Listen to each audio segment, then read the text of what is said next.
coming to get you, Barbara. I am Dracula. Red rum! Red rum! You know, it's Halloween. I guess everyone's entitled to one good scare, huh? Dinosaur ain't no dinosaur. This is Darnish Horror Month. We all go a little mad sometimes. She might have fooled me, but she didn't fool my mother.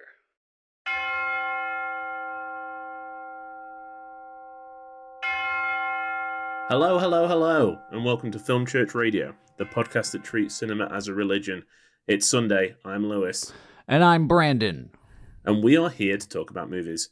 Each week, Brandon and I alternate picking a film for us both to watch and discuss. This week is a super special episode here at the Film Church because we are celebrating our 100th episode and talking about one of the greatest horror films ever made, Psycho from 1960, directed by Alfred Hitchcock and starring Anthony Perkins, Janet Leigh, and a mysterious woman lurking in the upstairs bedroom. As always, listen to the end of the show to find out what we'll be watching next week for Film Church. We have a special episode today. We're going to mix it up a little bit as it is our 100th. So we're going to add some new things in, which is going to be pretty cool. So stick around for that. It will be coming up very shortly. And before we jump into all the festivities, though, we'd like to say thank you to everyone who's been listening to the podcast so far. 100 episodes is quite a lot.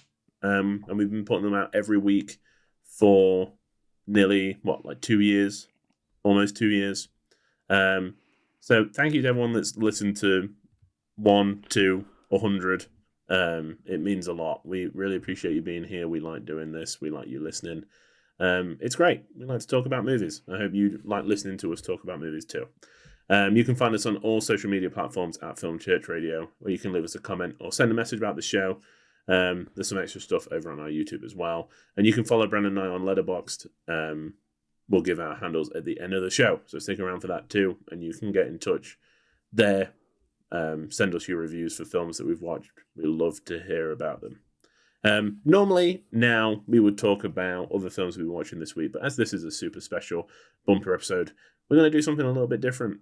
We're still in our Darnish Horror Month. Brandon and I are going to talk a little bit about, I think, our favourite horror movies, and then we're going to pass it over to some former guests and friends of the show to let us know their picks. So we've got some special voice notes from them as well, which is very exciting. I'm looking forward to hearing what they pick. But Brandon, what's your favorite horror movie ever? You know, I didn't really think about it before we pressed record, but I love Evil Dead. Yeah, the original is freaking incredible. I talked about it in our top 10 movies episode. It's just amazing to me. Yeah. That Sam Raimi and Bruce Campbell and everybody involved in that movie were able to create something that was, really low budget and just has stood the test of time and impacted so many other films. Yeah. And is still going strong. I mean, it's just a film that will live on. Yeah. Forever. Yeah, it's just like undead.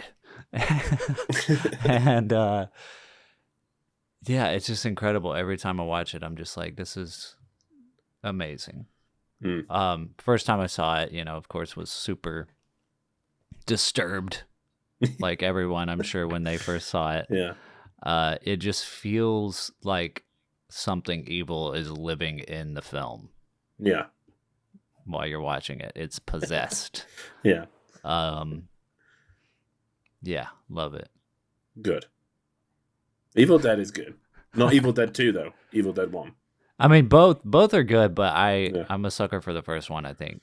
I mean, that you can see the progression of filmmaking as they go, and they're all really good, but I think it's just something about that first one that is just, it's more horror than comedy, and then as they go on, it's more comedy than horror, although they're still brilliant, It's just something about that first one is truly eerie. Agreed. Yeah, it took me a long time, I think, to get to Evil Dead, but it's worth the wait. Yeah. Definitely. I'm trying to think, because I think a few people have mentioned some of my favorites coming up, so I'm trying not to pick any of those. I wouldn't say I have like a nailed on favorite. I have ones that I really like. Yeah. American Werewolf in London is very high on the list. Oh yeah. I just love the mix of like, I think it just gets funnier the more you watch it. Yeah. Which is always the intent. You know, at first it's kind of, you know, you're looking for the special effects and the werewolf and stuff. But then when you've kind of got past that, it's just really funny. Yeah. All the way through. Which is good. You know. Yeah, I just watched it for the first time last year. And everybody's always said like American Werewolf in London is one of the greatest movies ever made. And you know, it's just one of those things that you just keeps passing you by, but finally pinned it down during, you know, this horror season last year and watched it and was just like, yep. Yeah. it's amazing. Good. Yeah. I should rewatch that again this year. Yeah. I really like Nightmare on Elm Street, the original. Obviously, I think that it's you know, that's got the same kind of, you know, laugh scare ratio to it. And I mean, I watched it for the first time with my sister quite recently. And, well, it was her first time. I watched it before. Yeah. And she was like, I don't like this because I like sleep. In like, you know, like I like going to sleep. I don't like that this is a guy that can get you in your dreams. Yeah. And I was like, yeah, that's why it's so good, because it's such a, you know, it shouldn't work at all. Yeah. But what's more terrifying than not, like, that's the safest place you can be. Yeah. You know? Yeah, it's amazing. That's like a big difference between childhood and adulthood, I think, is like when you're a kid, you're like, I don't want to go to sleep. Yeah. And when you're an adult, you're just like, I just want to sleep. And, That's all I want. All the time. Yeah. And then when you're watching them trying to stay awake for like 6 days straight, you're like, oh my God. Yeah. This is a nightmare. I feel your pain. Yeah. It's good. And Omni Barbar is one of my favorite films ever. I wouldn't say that it's like super scary though. I think that it's just kind of on the fringes of horror. Yeah, it's like haunting imagery. Yeah. Yeah. How many times have you watched it now? I think 3 or 4. Okay. So it's getting up there. I only watched it once. I need to go back and watch it again. Yeah, I watched it a few weeks ago while I'm going through this like horror retread area. Yeah. And yeah, it's great. The imagery is just beautiful. Yeah. Yeah, so good. Yeah. I mean, there's loads out there. I could keep going. I mean, The Thing is great. Oh my God, John Carpenter's The Thing. You know, it's one after another, really. Yeah. For this horror season. See, I'm always like, anytime anybody asks me, I feel like it's just the pressure of the question, and I'm like, I don't know. Have I seen a horror movie?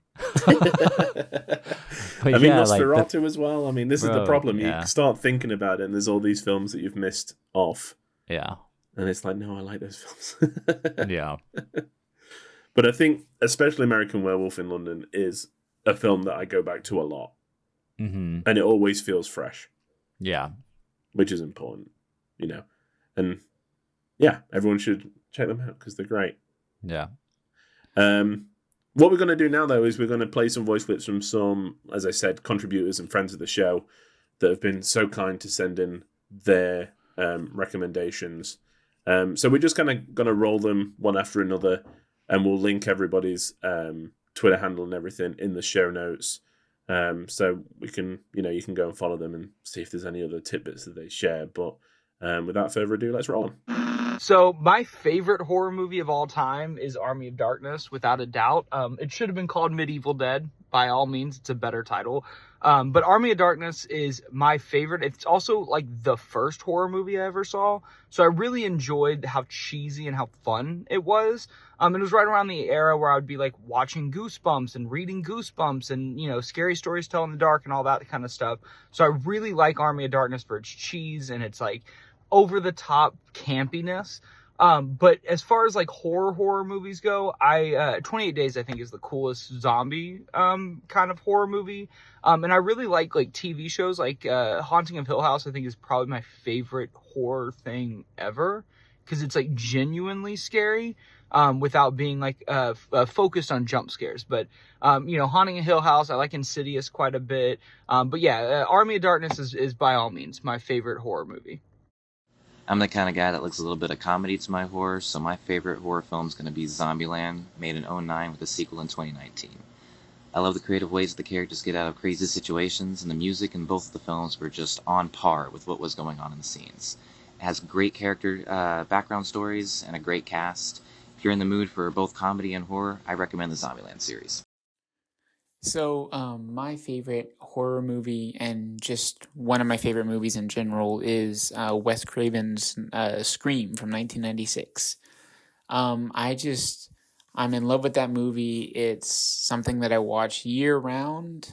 I just find it's so revolutionary and imaginative, and ushered us into the 21st century of horror movies as we know them. And so Wes Craven's someone I really admire. I think he's on the Mount Rushmore of horror movie directors. And so, yeah, Scream is just one of my favorite movies of all time. So going off of that, if you like Scream, my recommendation would definitely be another Wes Craven flick. It's going to be Wes Craven's New Nightmare, which is his second entry into the Nightmare on Elm Street series. So obviously he had done the first one, and then he went away and didn't do any of the sequels, and pretty famously just disdained them. So but then he returned to the franchise a little bit before Scream. It might have been 94, I think. And so I think if you can imagine the metatextual commentary of Scream, but with a character much more wacky and surreal as Freddy Krueger, then, and that sounds like something you would enjoy. I think that's right up your alley. He was doing all the meta stuff that he does in Scream, but there were really no limits because he was able to go all out with someone crazy like Freddy Krueger. And then my questions about Psycho. I love Psycho. It's obviously revered for a reason. One of Hitchcock's best. My question actually is probably going to be, I wanted to know if y'all have seen it and what y'all think of it. If y'all have the Gus Van Sant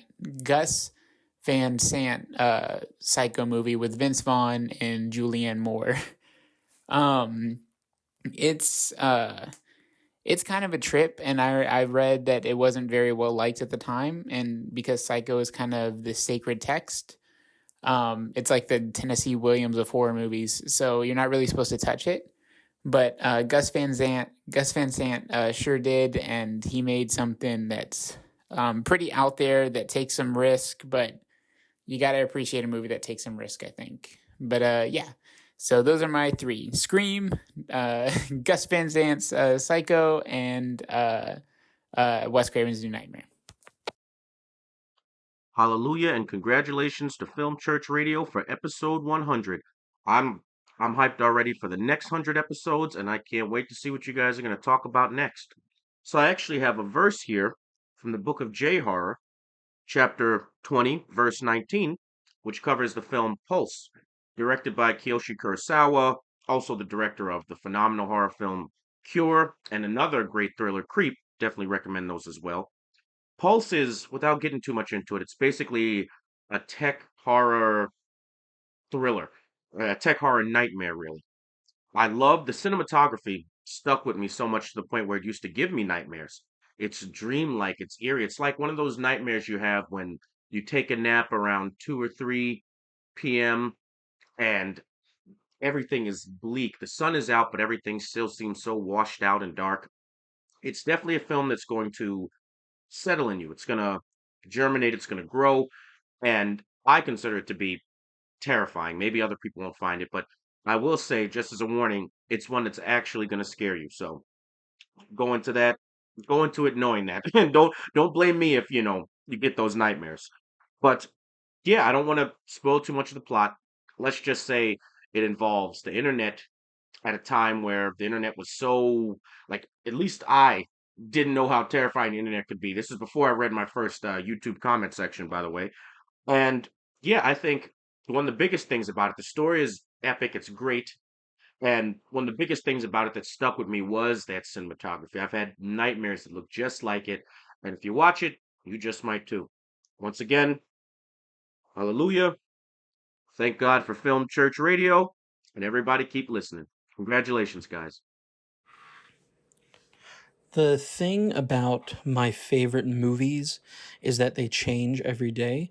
So, in trying to pin down my favorite horror movie today, I'm going to go with a film that I have loved revisiting over and over since I was a teenager, and that is King Kong from 1933, because he's the king of the Hollywood movie monsters. Now, your mileage may vary on whether you consider it a horror film. I'm pretty loosey-goosey when it comes to classifying horror. Most of the sequels or remakes or adaptations of Kong usually lean more into adventure and fantasy and less into horror. But the original picture was made to frighten the audience, and it did scare the pants off of the first audiences who saw it. What was that? 90 years ago. What makes this film work so much for me, I think, is Willis O'Brien, the visual effects master who animated Kong and gave him so much life and personality. I'm also a little biased because I love stop motion. But without O'Brien, I don't think we'd have a classic. And the other major factor is how loaded this film is with iconic imagery. Kong's first reveal, his battle with the T-Rex, the image of him chained up on stage. He's rampaging through New York City, and his last stand on the Empire State Building. These images are designed so that when you see them for the first time, they have a strong emotional impact on you. And when you leave the theater, they're images that stay with you. They've certainly stayed with me. And for my money, that is the mark of a classic. Hey, what's up? So my favorite horror movie is John Carpenter's The Thing. It's so iconic. I'm a huge fan of practical effects, so it's very inspiring for me in that way. Also, just that specific type of body horror that it introduced me to, I feel like is psychologically just terrifying in a way that other things aren't for me. So I really love everything about the film, and it's super inspiring to me as a filmmaker as well. So one of my favorite classic horror films would have to be the original Exorcist. I think even the special effects and everything like really hold up. I love all the practical effects, and it's still scary even though it's older. You can still watch it today and it still scare the crap out of you. As far as newer horror, I loved Get Out and basically anything Jordan Peele does. I love the humor he's able to sprinkle throughout his movies while also telling like really creative stories. So yeah, The Exorcist, and as for newer ones, probably Get Out. I tend to bounce around a lot when deciding on a favorite horror movie, but I think my favorite right now would have to be within the Saw franchise, particularly the second and third movies. The gore is disgustingly good, it's got a lot of dark humor in it, the cinematography is to die for, pun intended, and I absolutely love the thought that gets put into each and every trap in the movies. I also love watching a lot of behind-the-scenes videos on how each trap is made, and I think my favorite trap would have to be the needle pit, both on screen and behind the scenes. For a while, I was kind of doubting Saw's future when Spiral came out in 2021, but with Saw X having come out just a couple of weeks ago, it's making me optimistic for what's to come, so long as our Jigsaw killer Tobin Bell is still alive and kicking. My favorite horror movie is John Carpenter's Halloween from 1978. To me, this is everything a horror movie should be. It is scary. The villain is so evil and creepy. The scares are really, really well done. The story is very simple, easy to follow. Acting's very good. Puts Jamie Lee Curtis on the map, so that's always a plus. And the music. How can we not talk about the music? Such an iconic score. It gets stuck in my head. It's a movie that just really gets me in the mood for the fall, for the cooler weather, and for the Halloween holiday. Have to watch it every year. Halloween, one of my absolute favorites. Hey, my name is Jason Woods. I am a filmmaker. based in Louisiana. And honestly, my favorite horror movie would have to be between Get Out or this lovely cult classic called Blood Rage. Congratulations on the 100th episode. Cool. I mean, there was so many there that are favourites of mine. I know that we had listened to them before we did our favourites, so I didn't want to mention like Scream, which I love. King Kong from Zach is such a good choice. Mm-hmm. It's really kind of, I mean, we would expect this from Zach at this point, but thinking outside the box and like, you know, a bit of a left field ball, but valid as hell. Yeah, exactly. Yeah. Yeah, my cousin Seth mentioned The Exorcist, which you know, I said at the top of the show, like Evil Dead is one of my favorite, but I don't think Evil Dead would exist without The Exorcist, because that was like Evil Dead was like taking what they did with The Exorcist in a different direction. Yeah. And yeah, The Exorcist is freaking amazing. It's the 50th anniversary this year. So that's the movie I've kind of bookmarked for Halloween night. Because I'm like, this needs proper attention. It needs to be watched in the right environment. Yeah. So I'm going to be rewatching it soon. I'm excited. Sweet. Yeah. Yeah, some great picks. I think, you know, any of those would be good. And I loved, as you said, that how diverse they are. You know, every single... I was a bit worried that we'd kind of get, you know, a lot of the same. Yeah. But we definitely didn't. Yeah. Which is Thanks, nice. everybody. You're awesome. Yeah, we appreciate you sending those in. It means a lot.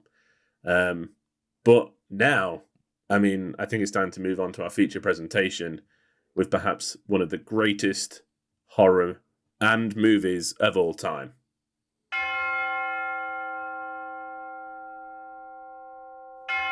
Psycho from 1960. The letterbox summary is: the master of suspense moves his cameras into the icy blackness of the unexplored. When real estate clerk Marion Crane goes on the lam with a wad of cash and hopes of starting a new life, she ends up at the notorious Bates Motel, where manager Norman Bates cares for his housebound mother. Psycho. I mean, I'm so glad that we're doing this for the 100th show. I think in terms of movies, there's not many that are as perfect as Psycho. When was the first time you watched it? Because I know that we've both watched it in the past. Yeah, you know, it's weird because I can't really recall. I think I think I must have watched it because I had already seen a lot of Hitchcock growing up. But Psycho, I think maybe was one that maybe my parents didn't want me to see, or I don't even know if they had seen it. But you know, my dad was always wanting to show us Hitchcock films, you know, but Psycho, I guess, is a little more edgy.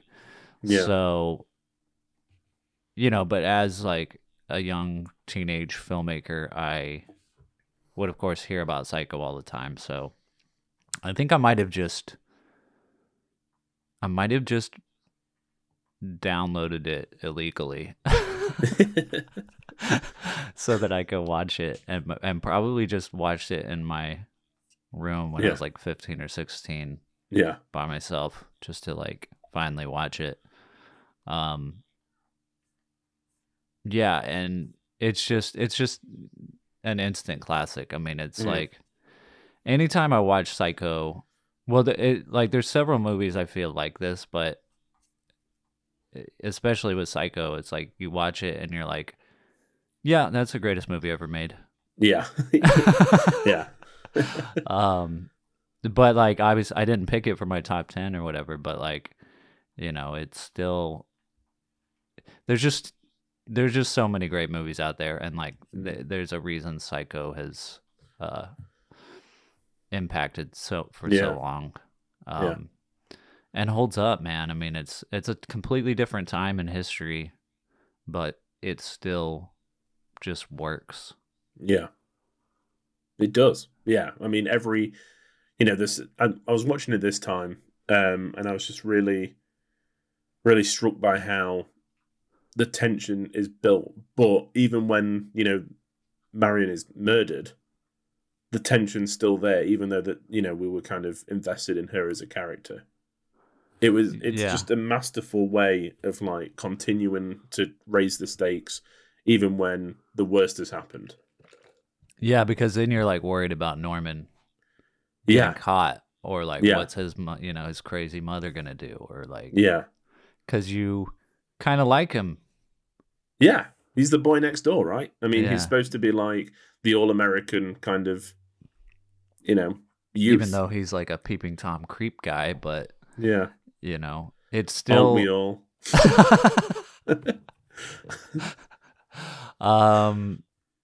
I'm not going to answer that question. I mean, this is the thing. I think a lot of people draw comparisons between Norman peeking through the hole and us as a viewer watching the movies. Well, that's true, because the movie starts off with a super sexy scene. Yeah. With Janet Leigh in her underwear, and I'm in. Yeah. Exactly. And then it's like, look what you're doing. This is you. Yeah, that's true. That's true. Yeah. Yeah. You dirty, dirty boy. I just love, like, there's so much greatness in this film. We could talk about it for the next 100 episodes. Yeah. But the obvious one is like the opening scene. She's wearing a white bra, and then when she steals the money, she like is in a black bra. Yeah, because she's a criminal. Yeah, she's changed. She's not pure anymore. Yeah, there's just so many things like that. There was one thing that I was thinking about this time watching it, where I was like, okay, so Marion Crane is dating this married man, right? Yeah. Well, he's divorced, I think. Oh, he's divorced. Yeah. Okay. I don't know. I was just seeing a parallel there when like the sheriff at the end is talking about Norman's mother finding out that her lover was married. And just, I don't know, thinking about, I guess looking at the movie almost like religiously, thinking about like, okay, like the Marion Crane character, she's living a sinful life or whatever, and then she commits a crime, that's also a religious crime, thou shalt not steal, and then she gets what's like coming to her, right? She has to atone. I don't know, and then just thinking about like, I sometimes think about the generations of film and like the backstories and stuff, and just thinking about like, I wonder if she had lived and married Sam, if she would have had like a kid just like Norman, who ended up killing her or something. I don't know. Just thinking about some of the parallels there was interesting. Yeah, I think it's definitely. Leading on, I think there's the definite divide of the duality of characters. Norman is obviously two people, but Marion is to a certain extent, because while she's in the hotel room in the opening, she's like, "No, we need to have like a proper meal at my house." Like in front of my sister. We need to do this properly. Yeah. But then she's like, within, an hour, she's like, I'm going to steal all this money so that we can be together. Yeah. It's like the two polar opposites. It's wanting that like white picket fence American relationship, but it's also like, I know for us to do it, I've got to, steal all this money. It's very, she's not, as an audience member, anything like that we should frown upon. We shouldn't be pulling for her, but we wanted to end up with Sam, Yeah. We also like excitement, and like she, there's no like her sitting there like trying to decide if she should take this money. She just takes it. Yeah. Yeah. And she's quite happy to like leave her sister, leave a job. Yeah. Like there'd be no going back after this. She's just like, okay, I'm done. I'm in it with this guy forever. Yeah. Which is quite a choice to make, and it's just like a snap. It's just like, okay, cool, I'm doing it. Yeah. All right, You know, selling this money. Bye. She sees the opportunity and she takes it. Yeah. Which is what Norman does. Or his mother, I should say.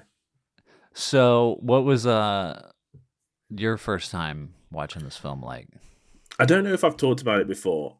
Psycho is the movie that, not to sound too dramatic, but it changed my life.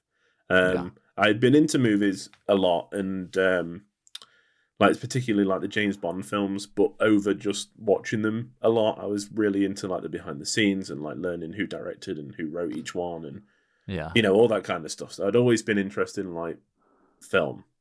And then one Christmas, my parents bought me like a Hitchcock DVD set because I hadn't watched many, and they were like, "Okay, if you really like enjoying film, you should watch these because he's great.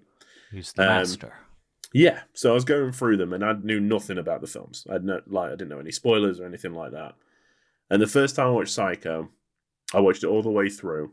The ending shocked and surprised me beyond no end. I did not see it coming, and it was like, holy smokes, what is this? You know, I'd seen images from the shower scene, and when that happened earlier, I was shocked by that. That's how, like, you know, fresh I was to it. And I remember my bedroom looks out onto, in England, it looks out like onto the front garden where the cars are parked and stuff. My mum was out there for some reason. I remember opening my window and being like, I've just seen Psycho. Yeah. I don't know what I'm going to do now. Like, I don't know where I'm going to go from here. You're like screaming out the window. Yeah. Mother, I was watched Psycho. I couldn't, but yeah, exactly. I could not believe how good this film was. Yeah. And that was, I feel like when I look back on it, that was the moment I was like, okay, these movies are amazing. I need to spend all my life watching these things. Nice. And I think every like trip to the cinema since has been trying to reach the point of the first time I saw Psycho. Yeah. You should just do that every time you watch a new movie. Just open Just your shout window out my and window. yeah. To your mom. Yeah. That would be amazing. Yeah. And just just start making a bunch of TikToks of yourself doing that. That's it. Yeah. But yeah, Psycho is amazing. When I was at uni, I watched it 6 times in a week because I seemed to get addicted to it a little bit and just watched it again and again and again. You watched it 3 times in one day too, right? I did. One of the days, yeah. Yeah, that was one of the days. Yeah, I watched it at uni. I watched it when I got back home, and that night it was on TV. So I was like, I'll watch it again. Nice. Yeah, it's just brilliant from start to finish. And I could I watched it pretty much all day once. So when I say I could watch it all day, I'm not exaggerating. I really could. Exactly. Yeah. But this time, we've watched it a few times. So coming to this, it's not like a shock anymore about where it goes. But this is so rich. There's so much in there to kind of keep digging away at. I mean, he's very interested in faces. I feel like in this one, we get so many close-ups of people either giving news or like processing it. And I like that a lot. I like the, especially with Norman, when Arbogast shows up and he's kind of trying to, I don't know, trick him and not give anything away. And then he's like, oh, no, she didn't trick my mother. And it's like, oh, Norman, you idiot. You're just setting it up. And then there's that brilliant camera angle that's kind of from below. And he like leans over the camera to look at what Arbogast is looking at, like the book. And it's just like his neck and his chin. It's such a bizarre angle. It's like something I've never seen before. And every time it shows up, I get like a little thrill. I'm just like, this is brilliant. I don't feel like I'm ever going to see this shot again. Yeah, exactly. Yeah. And it's the way that he's like chewing on his little snack too. Mhm. It's like, what a bizarre I know. angle. Yeah. I don't know. Like, it just adds so much kind of creepiness to it. I don't know how. Yeah. I don't know what would possess someone to be like, okay, let's just shoot him from underneath, have him lean over.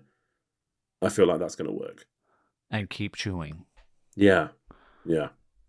Weird.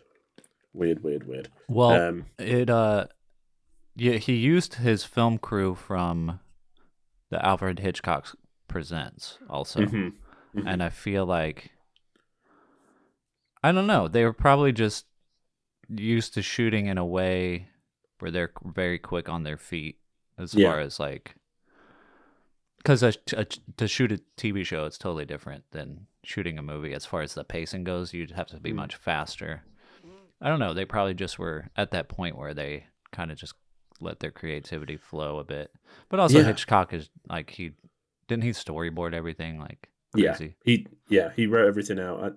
He said that, filming it was the boring part because he'd already seen it in his brain. Yeah. So he'd already kind of mapped it out. He knew what he wanted to look like. Like actually getting the shots was boring. Yeah. I think the studio didn't give him a ton to kind of direct it. They weren't I guess super excited about this. It wasn't like one of his marquee kind of films. So I think he had a bit of like room to maneuver. He could do it cheaply, but also add these flourishes in that maybe on Vertigo he didn't feel comfortable to do. Yeah. Mess around a little bit, shoot it in black and white as well, which is very, by this time, it was all full color and everything. So yeah, it's got the look, it's got the feel of like an independent film. Exactly. Yeah. Which I think adds so much to it. Yeah. Yeah. I mean, apart from, there's only like 3 or 4 main locations. We get the hotel room / office in the beginning, Bates Motel, Sam's hardware store, and then like the vicar's house or the police chief's house, not the vicar, the police chief's house, and that's pretty much it. Yeah, pretty much. Which is nice. I like that it's all kind of contained in the Bates Motel. Yeah, same. It also feels like it does feel like 2 different movies too. Yeah. And I think obviously if you don't get the casting right, this movie doesn't work, but like Janet Leigh and Anthony Perkins both are the stars. Yes. You know what I mean? Like it's not, it just becomes Anthony Perkins' movie after Janet Leigh is gone. Yeah. Yeah. It's and his kinda performance crazy. is so good. Yeah. And even though he is like, anyone could kind of take him. He's very like thin and, spindly. The scene where she sees him kind of running up to the house when Vera Miles goes up to look for Mrs. Bates, and you see him kind of running up the steps. It's so chilling. You're just like, you've got to get out of there right now. Yeah, well, right before that, he like smacks Sam over the head and knocks him out. So that he's he can he's got a take little her. something. Yeah, but just the time. Do you know when she kind of goes halfway down the steps of the basement? The timing of that shot, because every time I see a hand holding onto the banister, I'm like, get your hand off that. He's going to see exactly. it. And as soon as I think it, she moves her hand away and he kind of looks that direction. It's just, I don't know. It's one of those things. I don't know if it's movie magic or if it's just really good direction. But it just, it's so perfect. It's probably a little bit of both. But that's the brilliant thing about a movie like this is because you want there to be this constant like tension, just like this pulling back of the the rubber band or the bow or whatever, and then releasing it. But you just as soon as you release the tension, you constantly like build it back up again. Yeah, and like even when the car he first puts the car in the swamp, story-wise, you don't really need the car to stop. No. You're just kind of wasting time. But as soon as the car stops, you're like, oh no. This is what I was going to say. I think this is the most important scene of the film, because if you're not invested in Norman, that means nothing. Yeah, exactly. But as a viewer, as soon as that stops and you see him kind of like, oh God, you're like, no, please sink. Like, get rid of the evidence. Norman, you're going to be okay. And then when it starts to go down again, there's like a relief. But if you look inwardly, you're like, why am I cheering on this guy that's hiding a body? Yeah. It's very conflicting. The whole way through, you're not like, it's putting you in positions and rooting for characters that you shouldn't be rooting for. Yeah. And then when you get later, you get the shot when he's sinking the detective's car. Yeah. Yeah. And then Sam is like at the house. It's like he's just in so deep now.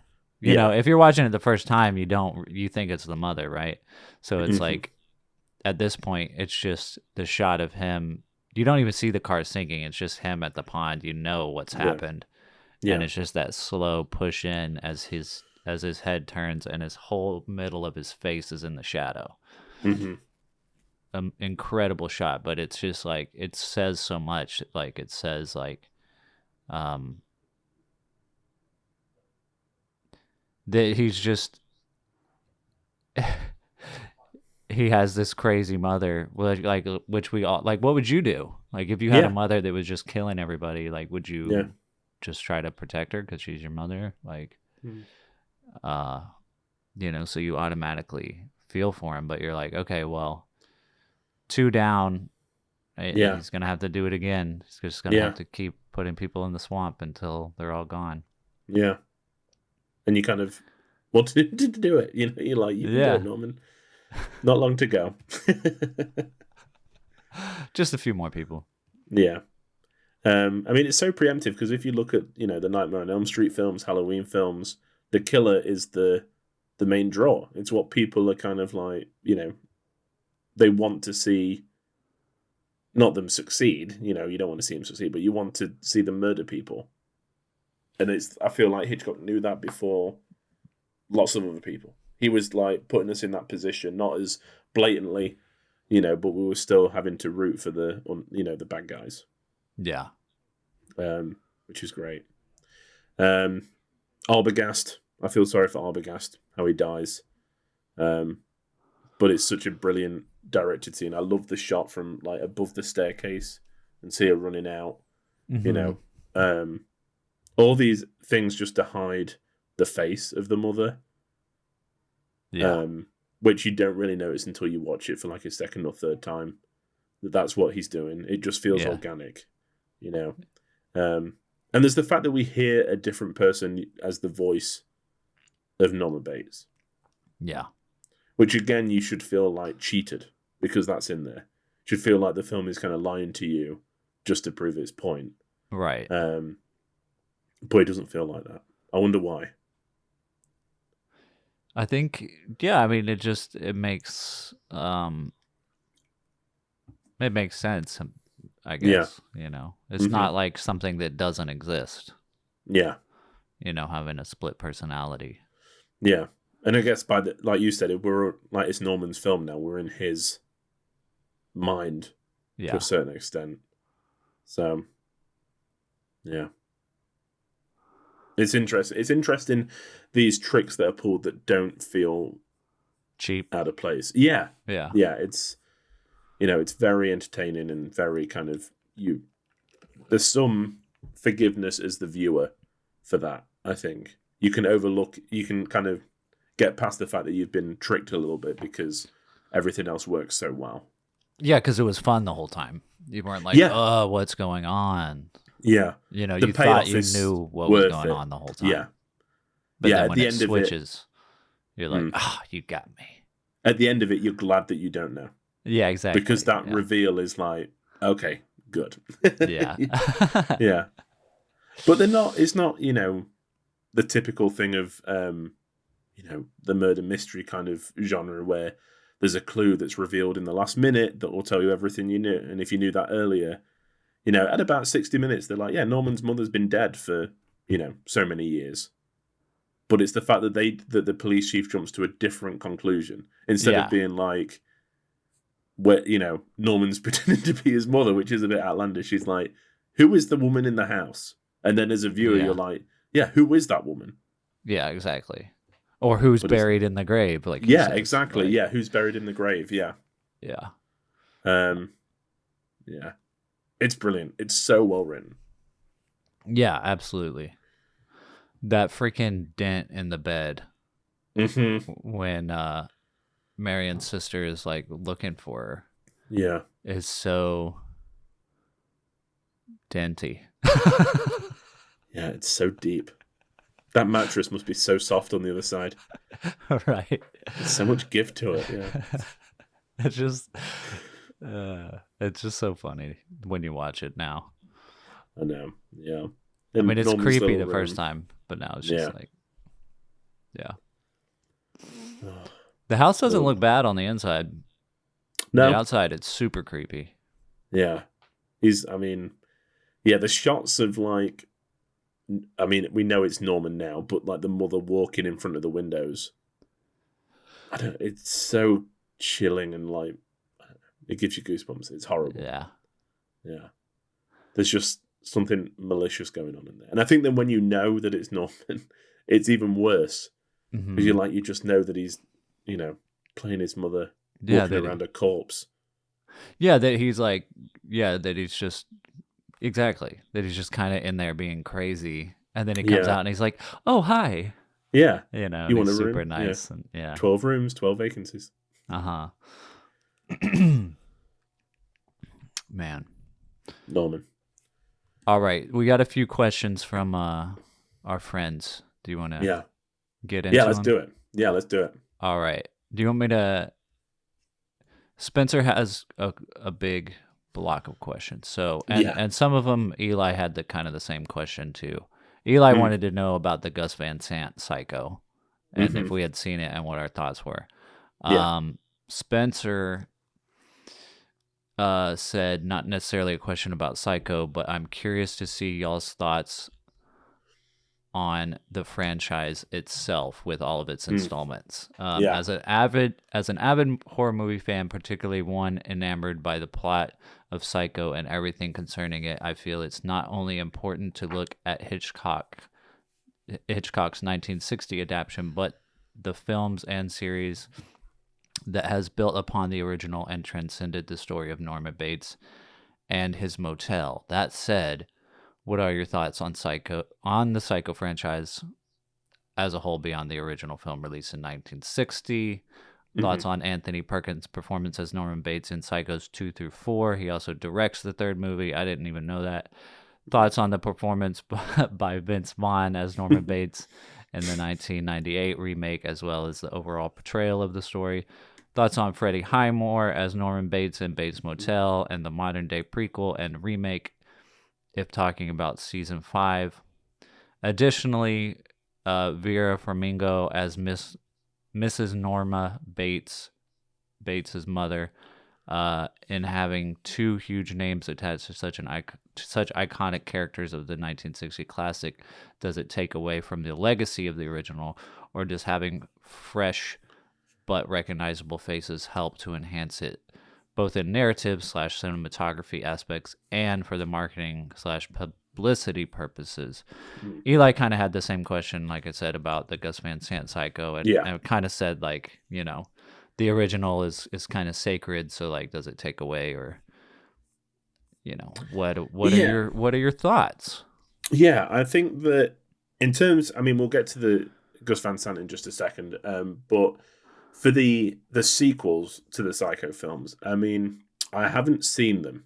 I've got Psycho 2 on Blu-ray, and I've got it by my TV. I'm going to watch it soon because I've heard that they're not terrible as films. I think we're so used to films having sequels and prequels and stuff like that that it's just a part of life now.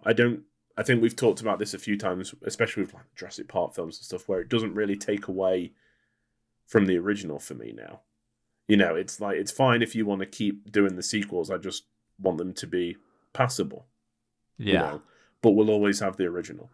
So I don't mind people, if that's where they want to go, if they want to try and make money from it, that's cool. If the film's good, then that's even better. But it's not going to take away anything from the original for me. Yeah. I can kind of distance myself from it. Have you seen the Psycho remake? No. I haven't seen any of the sequels, any of the I haven't seen any of this stuff. So Psycho is, I don't know, I didn't really do it on purpose, but I guess it is kind of sacred to me. Yeah. I'm just not interested. really. Yeah. Even like obviously we've been talking up Psycho so much. It's an amazing movie. Mm-hmm. But I don't really like what else would there, I don't know. I mean, and maybe Yeah. I guess the most interesting thing to me might be the show. Yes. The prequel show, Mm-hmm. which I have seen clips from, and Freddie Highmore as Norman Bates seems like perfect casting choice. And it seems like that's where most of the interesting story would be, is to kind of show how, that relationship between him and his mother, and how she possibly drives him crazy and turns him into a murderer, Yes. Yeah.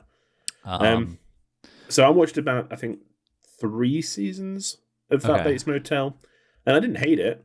I think that I just organically just stopped watching it for a while. I know that the final season is supposed to be really good, and like they finish it well, which I was always a little bit worried about. But I'm also of the same ilk where I'm like, do I really need 5 seasons to tell this backstory? Yeah. Like could have been a mini series or something. Yeah, exactly. But I'm a big fan of Vera Farmiga. I think that she's great. Freddie Highmore, again, like you said, is a really, really good Norman Bates. Yeah. He kind of looks the part and is very, mothered in the way that he talks and kind of acts. Yeah.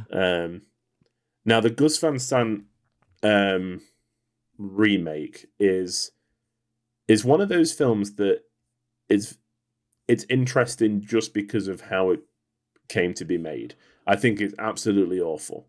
Yeah. But I mean, it's an shot-for-shot remake on purpose. Yeah. So they just refilmed every single shot, but with new actors and everything. So every angle is like the same. The script's exactly the same. It's just in color. They're just trying to see if they can recreate it, which they definitely can't. I think it just proves how good the original is. Yeah. It's just there's nothing to it. The only thing they add in, I think, from my recollection, is Vince Vaughn masturbating when he's looking through the keyhole, like through the peephole. Really? Yeah. Oh my God. Which is, again, it's like, I can get it from, like, I know what's happening when he's looking through that peephole. I don't need it wafted in my face, for lack of a better term. What's interesting about the original in that scene, I was going to say, I forgot earlier, when he looks through the peephole and then she's about to take off her clothes and it cuts to just his eyeball. It's like a super close-up shot of his eyeball. Mm-hmm. And then when it cuts back to her, she has a robe on. But that time in between, you know what he's looking at. Looking at, and you can also see it in your own mind. Yeah. Yeah. But just like, I don't know, it's weird.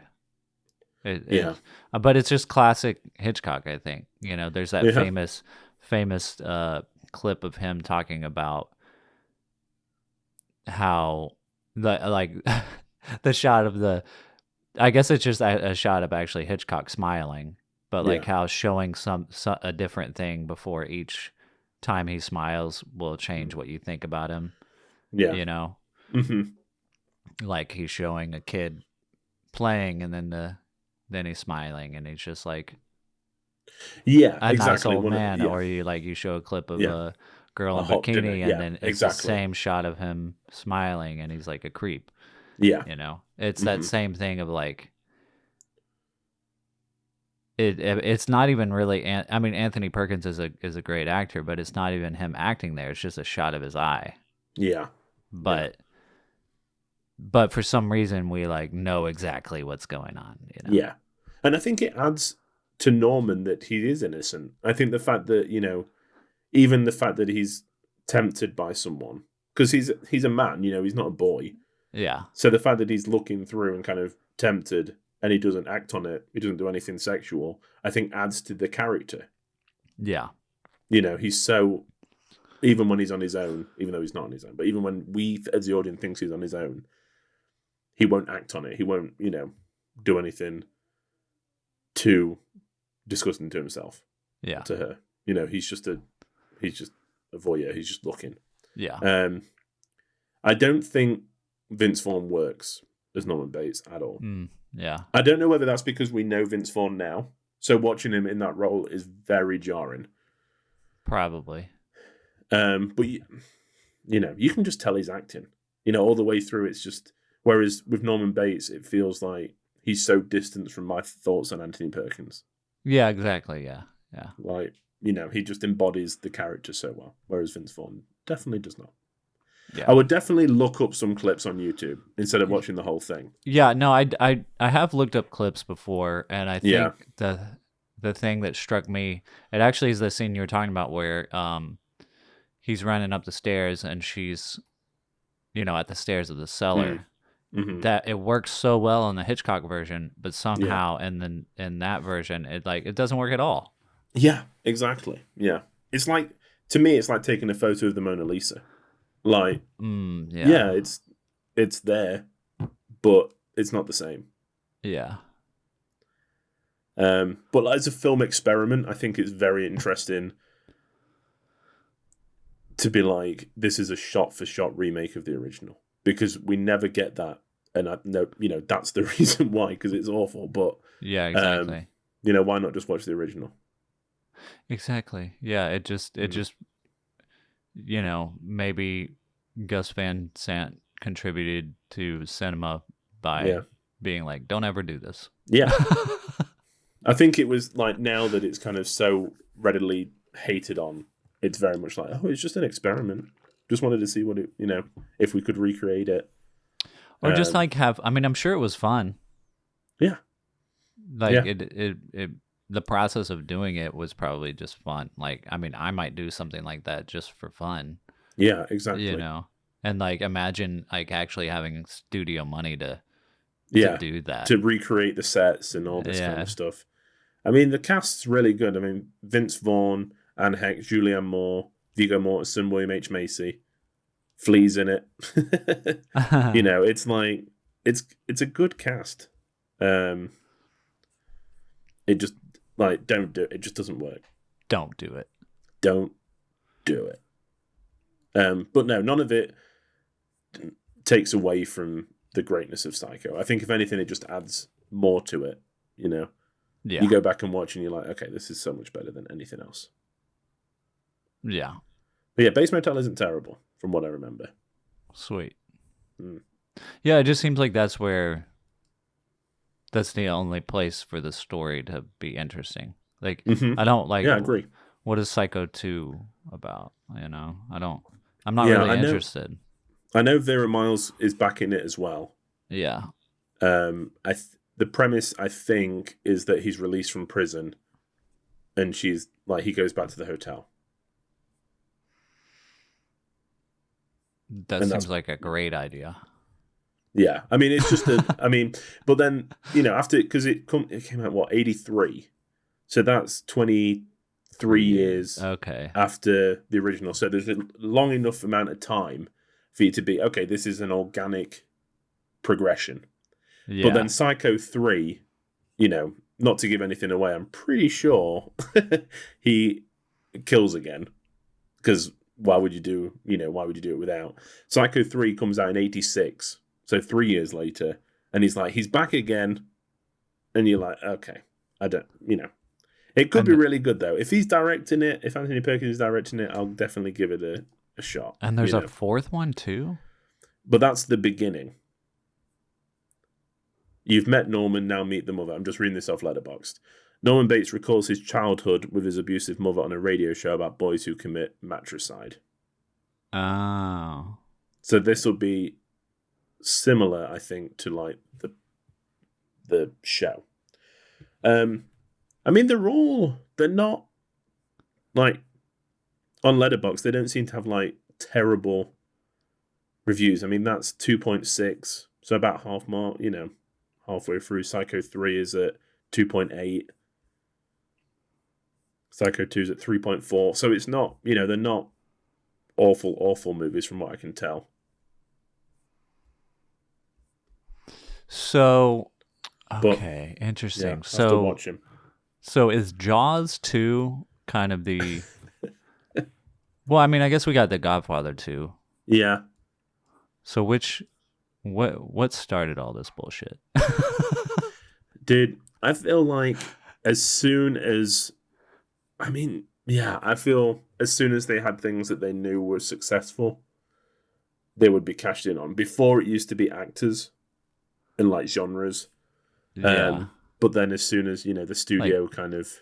This type of movie works, but then once sequels started... Yeah. They were like, sequels. Sequels. Yeah, we've got the sequels for everything, yeah. I mean, Jaws 2, 1978? Yeah, so it's before Psycho 2. That's so crazy. Yeah. I mean, I guess with Psycho, it was kind of it passed long enough. I mean, was Hitchcock dead by this time, by 83? Yeah, he was. So, yeah, they probably were like, okay, we can do something now. Maybe that was part of it. I don't know. But, yeah. Franchise. Everything's a franchise. Wow. Maybe it probably started with like the Halloween and the slasher genres. This is just a very broad claim with no research at all. But I would assume with, Halloween doing well, and then Halloween 2, what year was Halloween 2? And they were just like, okay, we need to do more. 1981. So, yeah, around the time that... Yeah. But it was also like, I mean, The Godfather 1 and 2 were pretty close. Yeah. Rocky 1 and 2. Oh, probably. That's true. Rocky 2, yeah. You were starting to, 70s and 80s, you were starting to get more and more films. But see, some of those films just seem like one film. It's like Godfather 1 and 2 feels like one film. I feel like Rocky 1 and 2 feel like one film. Yeah.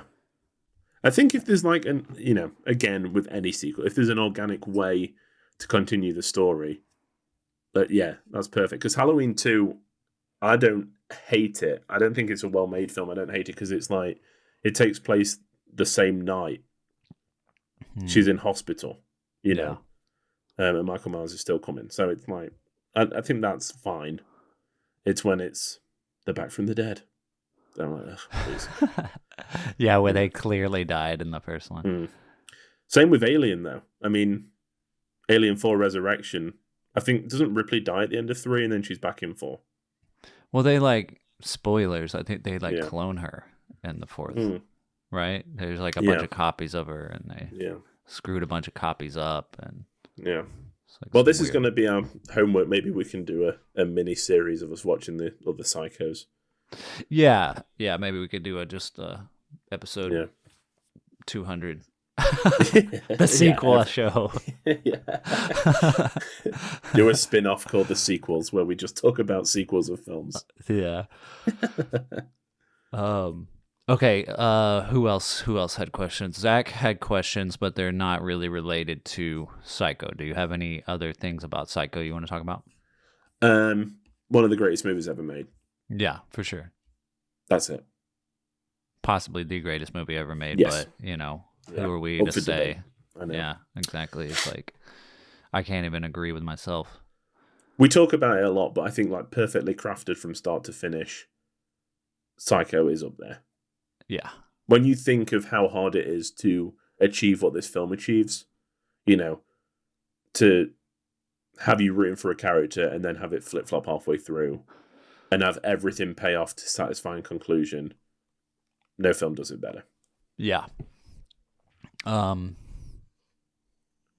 don't know. I don't know if it's worth saying. I mean, I think people are smart enough these days to understand, but the film doesn't paint a great picture of mental health or I don't know, lack of help for mental health issues. I think the fact that his mother died, people with mental health issues, I guess, is what I'm thinking. Yeah, I mean the fact that his mother died and he runs this motel in the middle of nowhere and nobody really checks on him. Yeah, not all these people know who he is, but I don't feel like he's got any kind of support system. Even when they say you must have friends, and he's like, no, I don't have any friends.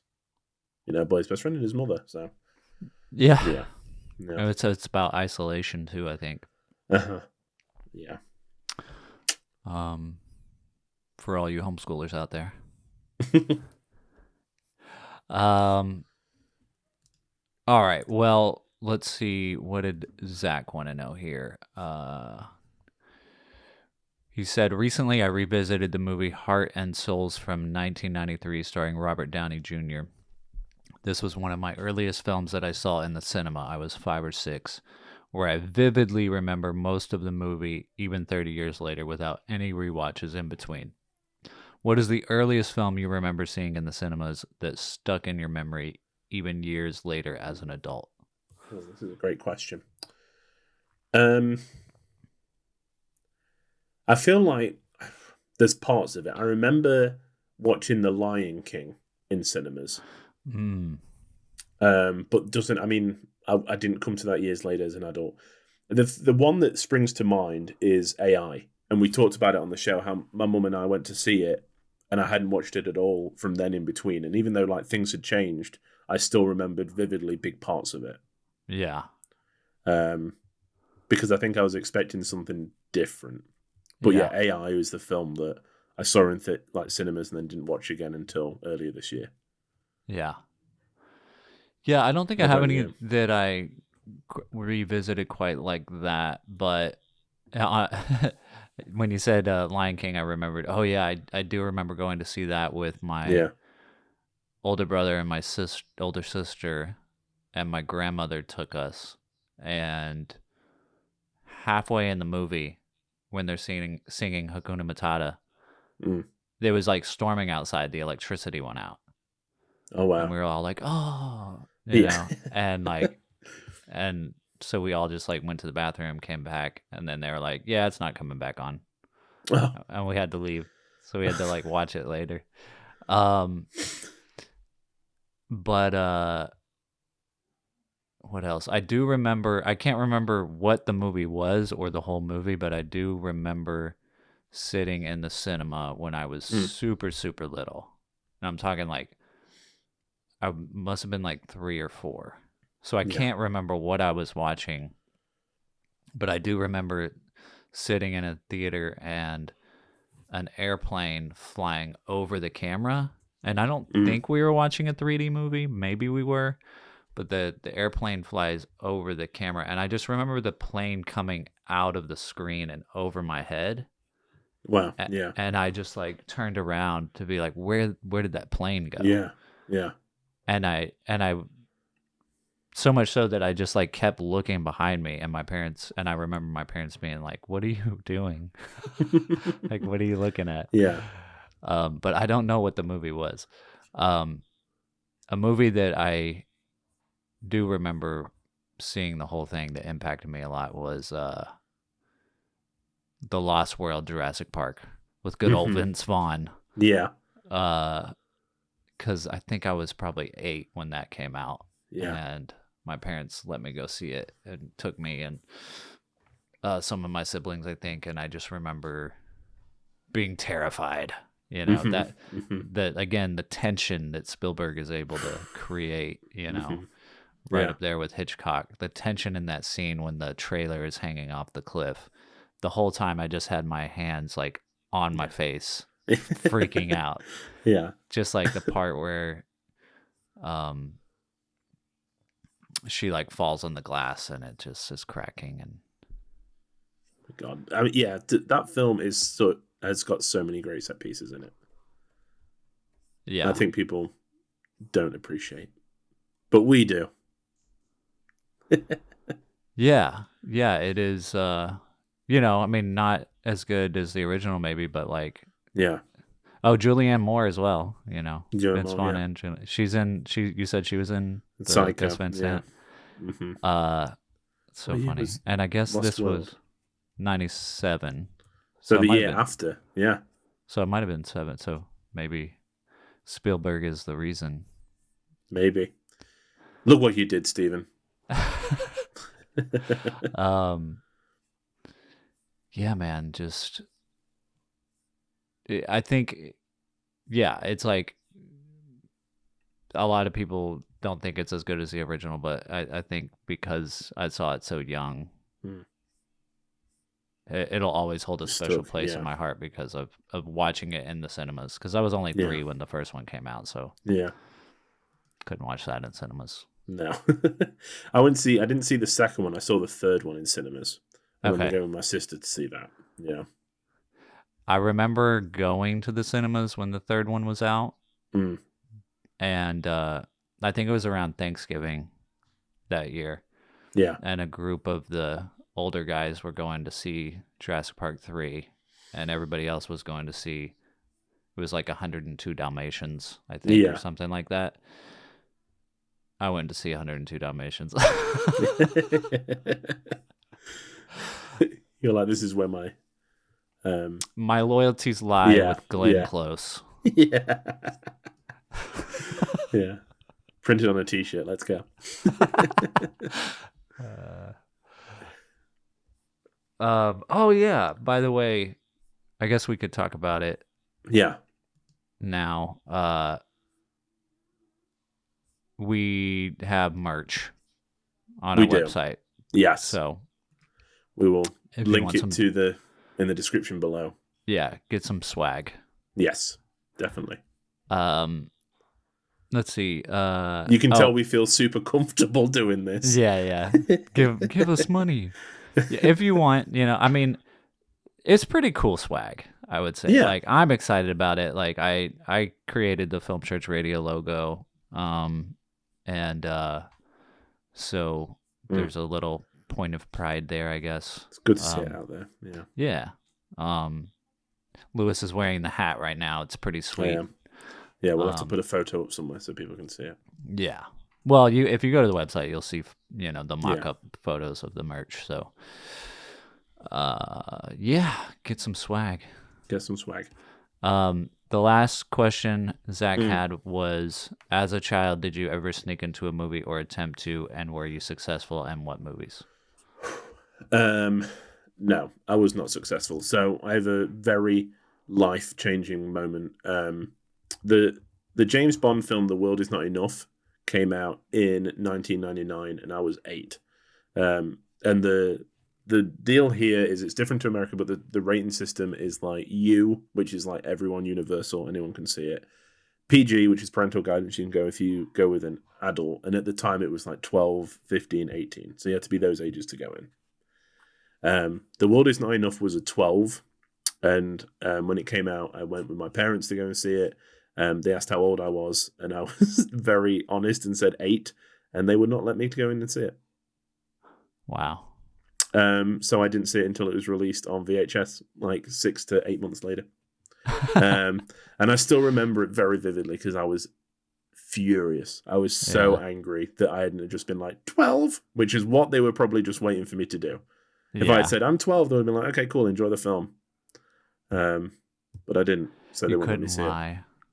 No, so I've never really sneaked in to watch a movie. I don't think. My sister used to show me a lot of scary movies when I was a kid because she had them on like VHS and stuff. Yeah, I got my dad to buy me Die Hard when I was like 11. Oh, but that nice. was on, like, that was pretty much it because I was an 18. So yeah. What about you? Did you sneak into anything?